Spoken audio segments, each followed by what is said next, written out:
آج کی ہماری عظیم الشان کانفرنس میں کنیکٹیکٹ سے حضرت علامہ مولانا قاری محمد فضل رسول چشتی صاحب تشریف لائے ہیں۔ جیکسن ہائٹ سے محمدی مسجد کے امام محترم قاضی عبدالقیوم صاحب اور برانچ سے ہمارے بزرگ عالم دین حضرت مولانا بشیر احمد سیالوی صاحب اور جامعہ رضویہ کے خطیب حضرت علامہ مولانا محمد حسین رضوی صاحب، تمام علماء کرام کو آج کی عظیم الشان محفل پاک میں تشریف لانے پر خوش آمدید کہتا ہوں۔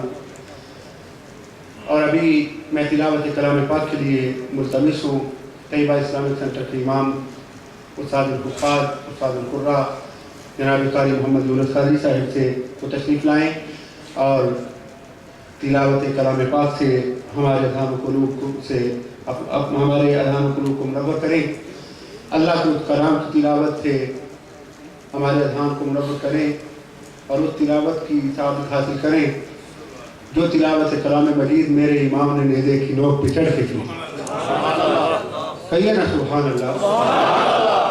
تلاوت کلام مجید سننا اور پڑھنا آج ہمارے معمولات میں بدنصیبی سے نہیں رہا۔ آج کی عظیم الشان کانفرنس کا یہ میسیج اور پیغام ہے کہ امام حسین رضی اللہ تعالیٰ عنہ جو کام کربلا کے میدان میں نہیں بھولے ہمیں اپنے گھروں اور مسجدوں میں بھی نہیں بھولنے چاہیے۔ نعرہ تکبیر، نعرہ رسالت، نعرہ تحقیق، نعرہ حیدری، نعرہ غوثیہ، جناب محترم قاری محمد یونس قادری صاحب